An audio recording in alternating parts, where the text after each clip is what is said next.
Hello, everybody, and welcome back to Adventures in Collecting. Eric here. What you are about to hear and or see, depending on where you are consuming this video and or audio, is a roundtable discussion with myself and a couple other members of the toy community, including Fanfatrax and The Laughing Place, as we sit down with Jing and Chris from the Hasbro Star Wars team to discuss the latest Star Wars releases. So sit back, get yourself a fresh cup of blue milk, and enjoy this this conversation with the Star Wars team. Roll it. So we're just going to do a quick round of intros. I'm sure you definitely know Chris, but my name is Jing. I work on the marketing side for Star Wars. And Chris from design. Yeah, so we'll dive right in so we can get through as many questions as possible. And again, I appreciate everyone for joining in. So Laughing Place, Mike. Great. Hi guys. Can you hear me? Yeah. Oh, great. So I guess we'll start off. I wonder if you could just go through the most popular items from the Star Wars line for the holiday season. Which items have been received the best? Which items are selling the best? And which do you personally wish to highlight that are available right now? Wow, Mike. Giving us the floor to talk about all the thank you so much. So yeah, I mean, there's so many great figures that are like hitting shelves right about now. Like the N1, for example, was pre-ordered a while ago, but it's hitting shelves now. It's an amazing vehicle. I think the fan community knows about that well. Chris designed it, and I love that. I love the mini Grogu in there with his shift knob. It's just so cute. Tappy, just so cute. We've also had Ahsoka. The Ahsoka show just wrapped up, as you know, on Disney Plus, and we have great figures tied to that entertainment. So that's on shelf now. And then for us, another item that like really hit was the Star Killer. That was also an amazing figure for Black Series from gaming as well. So that was a great one to have out there. And of course, like, I like to highlight it because I think they're so fun, but the holiday figures are just great stocking stuffers for this time of year. They're so fun. They're whimsical. They're a great way to celebrate and get into the season for it. And Eric does such a great job just like letting his creativity spew out onto those figures. Yeah, there's one of them right there on my shelf behind me. Is it Elf on the Shelf? Just like the gingerbread trooper. Yeah, right there. But yeah, thank you for asking. I think that's a great question. Thank you. Plus all the great Gift the Galaxy stuff that just announced today. Yeah, for pre-order. There's some that are dropping for pre-order today. Tomorrow, pre-order tomorrow, revealing today. So definitely check those out as well. Adventures in Collecting. Eric. Hey guys. Can you hear me okay? Yeah. Awesome. So the release of the Life Day Chewbacca in the Vintage Collection was something that I think the community never thought would ever be possible. How did the official recognition of that holiday special kind of come to the table? And if you could just kind of tell us how that toy kind of came into existence. Well, I would say the principal driver on that one was the parks. Like now that we have Galaxy's Edge and there is a Life Day celebration that happens in the parks, that was probably the final push. But it's been in books and comics and parks for a while. So working on that figure with the whole Disney team and folks at Lucasfilm to really support that holiday, and like it was very fun. Like talking about the nuances of what that little ball is that Chewbacca carries around that was a fun couple days. So yeah, I'm glad everybody loves that. We hope we can do more fun things like that for you guys in the future. Yeah, hopefully we get bartender B. Arthur next. Would you put B. Arthur over Lumpy and Itchy? Or 1,000%. 1,000%. Yeah, that was a fun partnership with Lucasfilm. All right, Star Wars collector Dan. Hello. We're glad to finally see some new Black Series 6-inch Phantom Menace figures, but fans had a concern with the prototype photos of Padme Amidala. She looks extremely angry. Is this her final look, or did you change anything before Uh, production started? No, actually, I have one sitting on my desk of her more final look. We were just shooting photos, updated photos of her. She that first one was a very early prototype, just to get some early reveal photos for you guys. But I can kind of show you here. She's Oh, yeah, it much looks, yeah. much better. Yeah, it's just more subtle and really nails the likeness. The super happy with how this one's turned out. So we'll have better photos of that for you guys. But that was just a case of trying to get info out as fast as we Yeah. can for you guys, and sometimes that's with early or in progress things. So Oh, cool. Appreciate it. yeah, crazy. Just she's sitting here because I was looking at her earlier. So Thank you. Yeah, Chris just like has like a deep bag of things to reference. He's just like, oh, that one right there, the holiday figure right there. So, but thanks for asking that question, and hopefully we'll get some of those images out. Excuse me. Fanta Tracks, Mark. Hi guys. Hi. hey, Obviously next year, next year looks like it's going to be fairly quiet comparatively on Disney Plus. So as a knock-on effect of that, does that give you more open slots to work on classic figures, bringing in figures from shows that have been around for longer? My question is really, is that a good thing for you, or is that a bad thing for you? Does it give you the chance to clear the boards on things you might have had hanging around for a while, or would you rather be forging ahead with brand new content? I mean, both. We want to do both. There's always so much to do. I will say, lucky for us that there's just so much in Star Wars for us to get out and get into and deep dive. Like, there's just so much. We have a great partnership with Lucasfilm and so much entertainment and like great fan feedback as well on items that they want to see.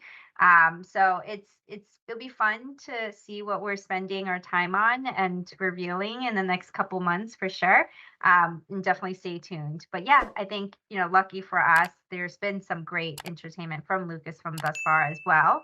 And we'll continue to put out items that fans hopefully would love to see. yeah, and we were talking about this too, where it's like, I mean, think about back in the day when all we had were movies, and how much time there was between movies, and how that just felt normal. And now everybody starts to worry about 3 months without new shows. Like, that's a magical time to live in when that's the kind of mindset we're in. So I think it will be fun, like Jing said, for you guys to see what we've got cooking. So. All right. That was round one. So we're gonna go back to the front, to the top laughing place, Mike. Okay, so you mentioned Gift the Galaxy at the end of my last question, and I was wondering how you guys go about coordinating with Lucasfilm and Disney products on this campaign and how it helps you get the word out about the new toys. Yeah, so I mean, it's great to have StarWars.com definitely take the lead in pulling together all these giftable toys and holiday items for the fans in your lives and for you guys as well. And so we actually have some reveals this morning from Gift the Galaxy. It's just a great time to get that news out in partnership with Lucasfilm. And it's relevant and skippable, and it's a good conversation to have during this time, especially. And Hasbro luckily gets to be a part of that. We've had 3 reveals just this morning, just like an hour ago. So we love to have fans take a look, and there's just more information to come in general about like everything that we're revealing across the board. But it was good to work with Lucasfilm on Gift the Galaxy for this holiday season. Awesome. Thanks. Yeah, so definitely check out StarWars.com. If you guys haven't seen what we have cooking, it's a lot of prequel stuff in celebration of the anniversary next year that we're celebrating, as everyone knows. So cool. All right, moving on. Adventures in collecting. All right, so a figure that's seen quite a few releases, both across the Vintage Collection and the Black Series, being the Mandalorian himself, Din Djarin. The past few releases for the Vintage Collection, he's kind of featured those old style hips. Was just curious that if there's any intention to kind of get him that updated new articulation that we're seeing on a lot of the new Vintage Collection figures. Yeah, it's a good idea. We certainly heard the request, and it is in our heads for future versions of him. Nothing to talk about right now, but yeah, it's in our heads. So And if I could just kind of follow up on that just sure. a second with kind of those articulation changes. When do you guys kind of start to plan that in the pipeline? Because like, you know, those new hips have now been out for quite a bit, and there's been a few Dindajaran releases since then. Like like when do you gauge it's the right time to kind of update that part of the figure? A lot of that would be about what's needed for the figure that's coming. I mean, like when we did the Razor Crest as an example, on the Mandalorian figure that we had done to that point, he had a plastic cape, so it was hard for him to sit down. So in that case, it made sense to go with a soft goods cape, and that was an update. Articulation's much the same way. If he would need that sort of update for that figure specifically, or if like we've done those hips for somebody that works with him, and then we're bringing out a new release of him, like those sort of things would come into play. So it varies a little bit, but a lot of it's driven by whether it's needed for the release, because we don't want to spend that money unnecessarily. And I say unnecessarily casually, like and it would be great to update every figure with all the articulations that we've developed over the years, but it's just not practical. So trying to find the right time to bring those in. Got it. Thank you. Yeah. Star Wars collector Dan. The fan channel Black Series Darth Sidious pipeline reveal, is it going to be a single figure or a deluxe set like the Amazon set with the deluxe Emperor Palpatine and throne? And if it is a deluxe set, is it going to include a chair or throne or interchangeable heads? It's just a single figure release for that that particular that one. one. Yeah. Okay. Thank you. Yep. You, Bantha Tracks, Mark. HasLab question, hopefully not too contentious. You've had great success with the vintage HasLab releases. They've gone great guns and continue to do so. Black Series maybe not so much. So internally, if as much as you can say, do you want to push on and hopefully make Black Series and HasLab work better together, or do you think maybe HasLab and Vintage Collection are the perfect partnership for these two things? Yeah, I mean, we've been so lucky where the community really rallied behind the Vintage Collection HasLabs that we've done recently, and it's great to see, and it's great feedback and great info and great history for us to go into. That being said, like we know there's definitely passionate fans out there in the Black Series community as well. It's just a balance of finding the right product at the right time, the right offering for the fan community. So, nothing is off the table, I would say. We definitely want to cater to both communities as much as possible. So let us know in terms of what makes sense for everyone, and we'll definitely keep that in mind. But by no means is Black Series just always off the table. We know that there's lots of fans out there for Black Series, and we know there was lots of passions for the HasLabs that we did do in Black Series, for example. So we just need to make sure that it's right, because everybody wants to make sure it's right. Right, and finding the right dream for Black Series is as important as finding those dreams for Vintage Collection. I think it's been the Vintage Collection community has been very vocal for a long time on dream projects of theirs. So we've had a couple that have been very naturals. So yeah, let's keep talking and we'll figure something out. Yeah. Laughing Place, Mike. Okay, regarding the Clone Trooper announcements from a couple weeks ago, can you, kind of a two-part question here, can you talk about how these would make good kind of troop builder figures, and then on the opposite side, what makes each of these figures unique on their own? Well, yeah, for those the Vintage Collection releases, the new pack offers clones that use the latest, more articulated clone body that we've done, but they also have a great new updated helmet design. So we saw some comments on a previous helmet of those. We went back and tweaked it. These have that update. They are non-removable helmets on these. So we're able to do a very in-scale approach on the vintage collection ones. Um, so great stuff that way.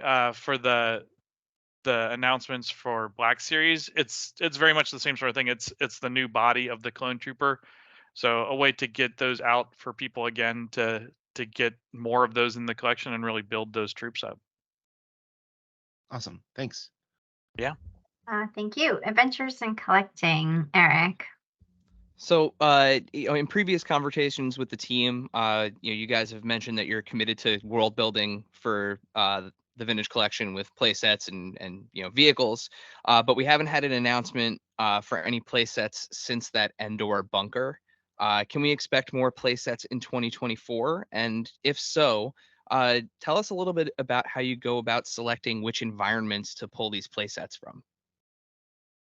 Yeah, so I would say, we can't talk about anything that has to be, as you know, but playsets is absolutely not off the table, especially for the vintage collection where we know that world building is so important to the community.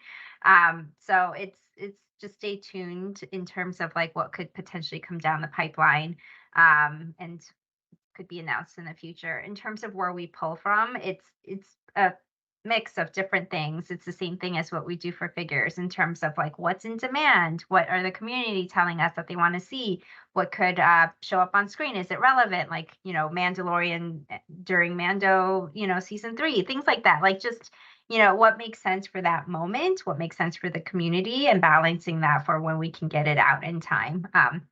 So all of that comes into mind.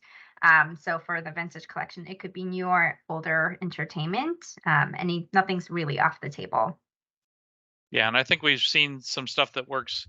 It's nice to kind of understand the world a little bit when we do one of those, so that you know how those playsets fit into a larger world, and we can build out elements around it to support that. I mean, like we did with the bunker and Return of the Jedi, we had a lot of other world building stuff that kind of supported that and built kind of a whole scene.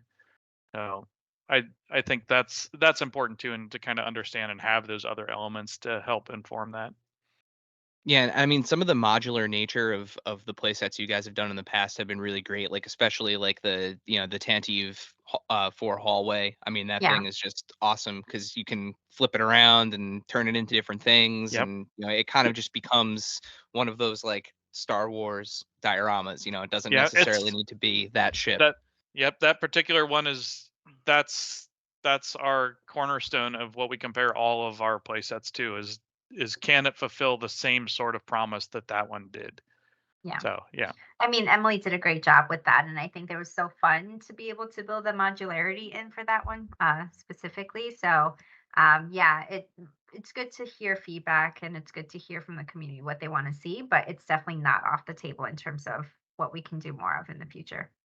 Awesome. Yeah. Would love an Imperial version of that. Just some Imperial hallways. Call it, Star Destroyer interior or something. Yeah, it'd be really cool. Thank Cool. you. Thanks for the feedback. All right, Star Wars Collector, Dan. Whatever happened to the fan channel exclusive Black Series Coyote Monday figure? It was announced back in February, and pre-orders never took place or anything. And a couple of them already showed up on some auction sites. Are we going to see them anytime soon? Yeah, that one was a funny one. It was announced really early, and it's definitely still coming. And sorry, there was no pre-order for that, but it's actually tracking for later next year, I guess, because we're at the end of 23. That's insane. But yeah, we're thinking about it's probably currently tracking towards summer of 24. So at that point, fans will start seeing it. But yeah, it's definitely coming. I know fans were really excited about that, and it's one of those things that we feel super early. But hopefully everyone will get a chance to get that in hand pretty soon. Cool. Thank you. Bantha tracks, Mark. Bit of a sidestep question, hopefully not unwelcome. Can we expect or anticipate any more Indiana Jones releases in either format, 6-inch or 3 3/4? Oh yeah, we don't have anything to announce. We love the lines we did, and the success of them will drive future stuff. I think Patrick mentioned previously that for the new stuff, we made a conscious decision not to do the 3 3/4 inch line because we wanted to lean into Black Series scale and that 6-inch stuff.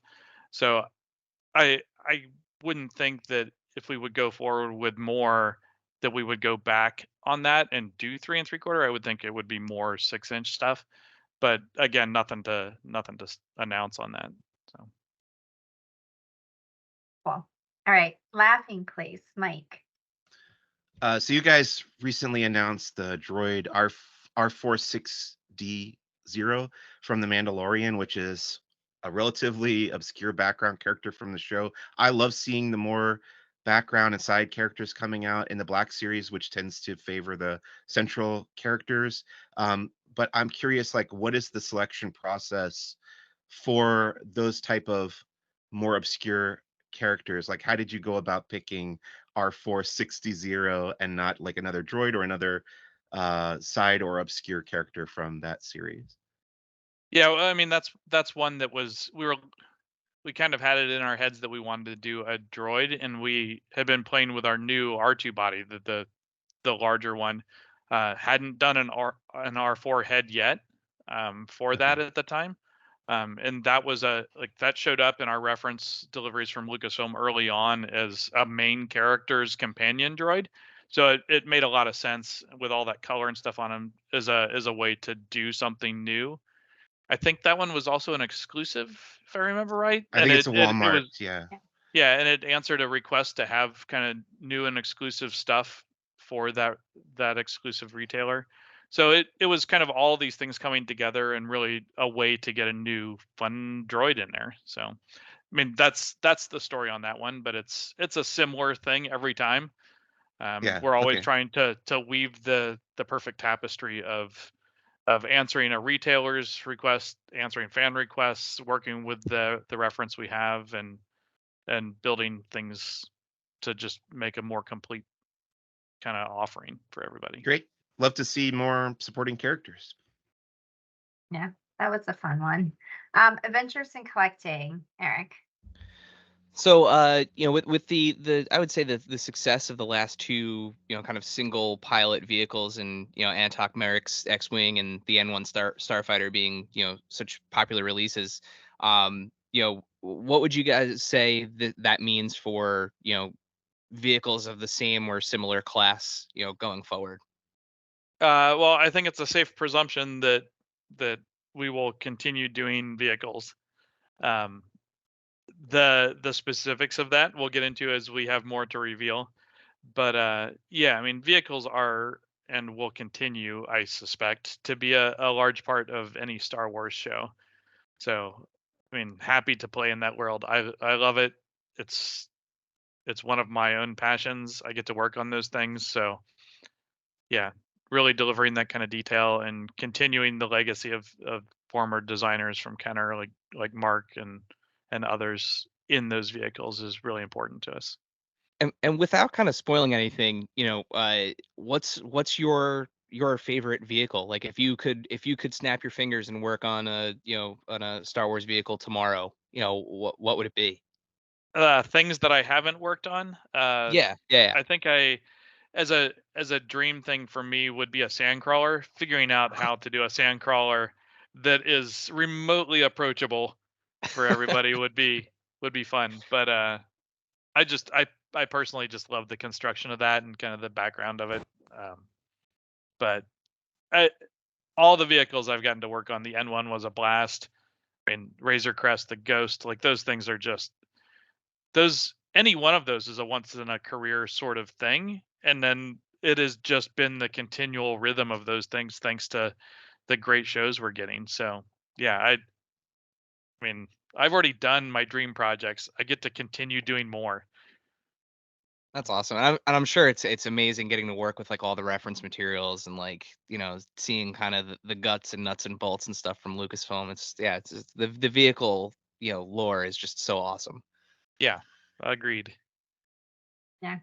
You guys are playing to Chris's tune, because as the designer for those vehicles, like, it's good to see the success for the N1, for example, and like Razor Crest goes, all of those, because it's definitely hugely important.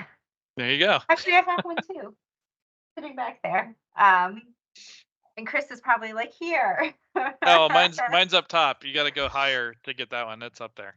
I'm a Next to vehicle nut. Next to I my love it. AT-AT. Yeah. Yeah, it gives you all that room to play with, like making fun things in the walls and things like that. Anyways, Star Wars collector, Dan.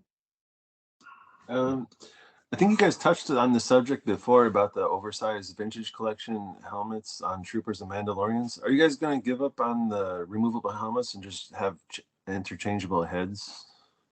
No, it's not going to be one or the other. I mean, both are viable options for going forward.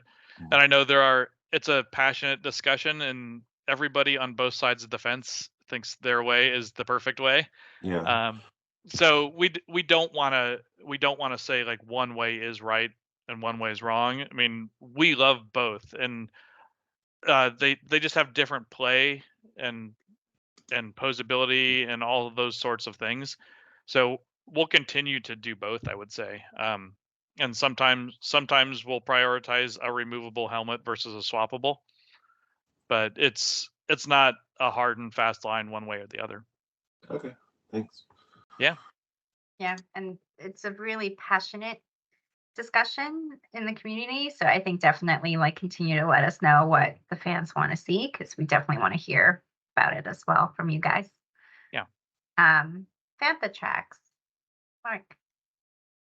Recently, recently you've had some packaging changes. So presumably, and it's a presumption, those figures that were released, let's say without plastic packaging at all, will get re-released in the future for new collectors to purchase and such. But people who've bought them before, will there be any deco changes? Will there be any accessories added, basically to make it, I'm waggling the air quotes, worth those collectors' while to buy it again? Because of course collectors want to have every iteration and every version. We know this, but are there any additional little sweeteners in there that makes it really very much worth their while? Well, there's no specific plans to just go back and anything that was released without plastic to re-release. Re-releases are part of what we do, though. Generally speaking, those would just be a straight pack refresh into the new style package without those additions. But I think it's good thinking, and we like to find reasons for those things to be a meaningful purchase for people. So, like you were saying, accessories, we don't want to just throw in an accessory, because that feels like asking somebody to buy a figure to get an accessory. That feels weird too. But finding a way to make new releases of those characters meaningful to people is really the key to that, or making something that's hard to get more accessible for people. So those are the kind of concerns. And if, like I was saying, if we would release a figure that came out only in plastic free package, it would now get the update into the current style packaging, but there's not a plan to just go back and redo all of those figures. I hope that answers the questions. Did I get them? It does. It's an awkward question, but one of our readers put it in, so I thought I'd throw it out there. Yeah, no, it's good. Thank you for asking it. All right, Laughing Place, Mike. Can you guys talk about the Holocom collection? How do you feel that that's been received? And is there anything you'd like to highlight about that series that maybe people don't realize? Yeah, Jing, you were starting to talk. I don't want to jump on. It's fine. It's like it's a new execution that we thought would be like super fun to do, because it's like so key to Star Wars lore too, those holocoms. So we're always looking for opportunities like that. Chris, do you want to add in anything? Yeah, and I think it was something we thought would be really fun, and it kind of came out of some other brainstorming and just really made a lot of sense to us. Like I think the response to those has been pretty good. So I think that for me it's a really great way to display a figure. And I don't know if you've played with them, but even a figure without it being clear displays great on those little hologram bases. So I think it's fun to see that. We were experimenting, and it it kind of made sense to answer some of our own challenges to ourselves, like, hey, what can we do? How can we plus this up and make something cool and unique?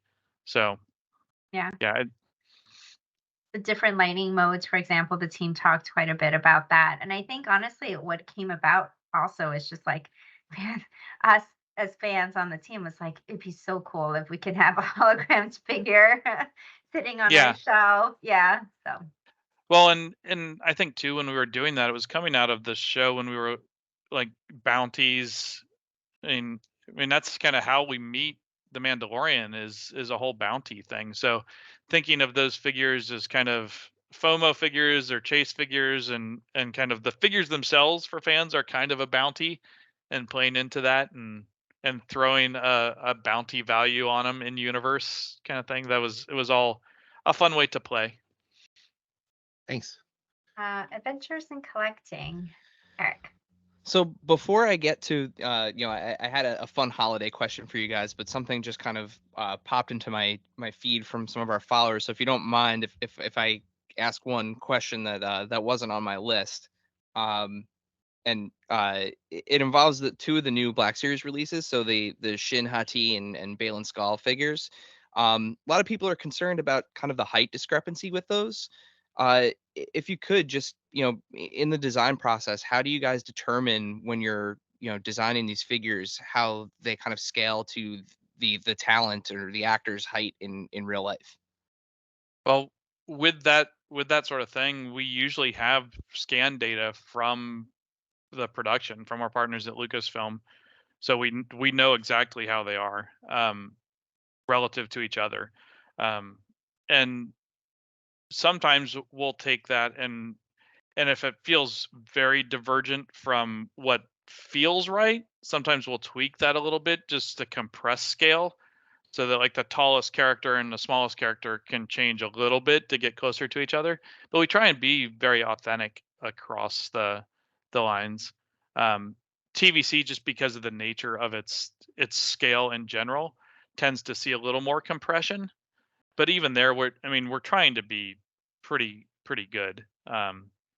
It's not like the old days of Kenner where there wasn't scale reference and you saw a picture and kind of guessed at how big something was. I mean, classic is Snaggletooth from the original Kenner line, and thankfully, for so many reasons, we are gone from a day where we get two photos of a character's mask and that's it.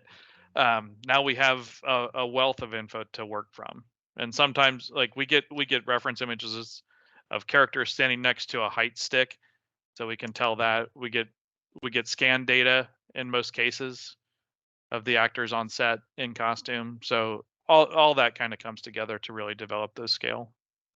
Yeah, I guess also, Eric, to answer that question is we have all these references for sure, like that, sometimes are early, sometimes, whatever it is in the process. But if there's feedback on specific items, like, we'd love to, in general, we hear about them and we definitely also just pay attention and keep in mind for the future as well.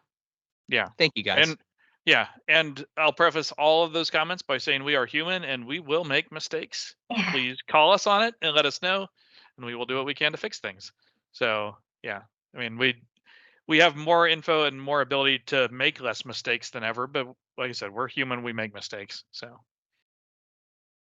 Star Wars collector. Yeah. The re-release, the Black Series Clone Commander Bly figure, did you guys fix the paint up on his chin? that figure is just a straight re-release, so it'll be the same as the previous versions without that detail. That was something that the team just missed years ago, and we're aware of it. But that's one that, to Mark's earlier question about re-releases and that sort of thing, it didn't feel like a meaningful update, but it was making that figure available again to people who didn't get him the first time. So not wanting to making that change and then feeling like people would have to buy a second version of that figure felt a little too close to the edge. So bringing him back out as he was felt like the more right call there. But we'll look at that for future stuff. Cool. Thank you. Fantha Tracks, Mark.